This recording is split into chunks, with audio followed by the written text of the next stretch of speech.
Venu tout de suite se mettre à la hauteur de Justin Wilson. Wilson qui est parti mieux, hein. Regardez, il se place en 3e position avec sa voiture rouge. Là, Bourdet il pousse, il taffe un peu Friesarer. Et Friesarer il est à l'intérieur. Il est à l'intérieur Friesarer, mais il a freiné trop tard.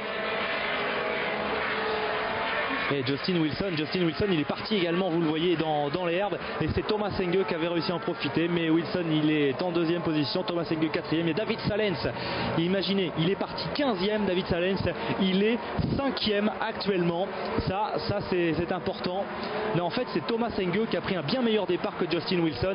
Thomas Enge qui s'est porté à la 3e place dès le premier virage. Wilson est en 5e. Mais Thomas Enge, il est allé trop large lui aussi dans les herbes. Et Justin Wilson, voilà, qui parvient à suivre la trajectoire de Bathfinders.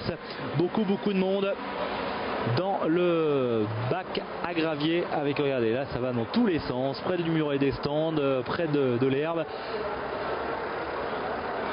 Ce qui a provoqué bien évidemment cette neutralisation de la course avec l'entrée en piste du safety car.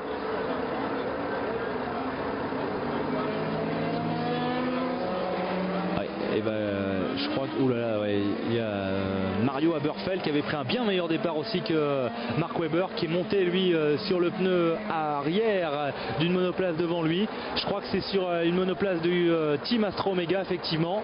Donc Team Astra Omega à cette position, c'est Giorgio Pantano.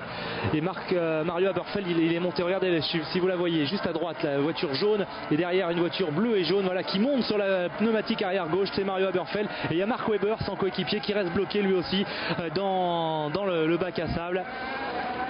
Quel départ catastrophe pour tout ce beau monde,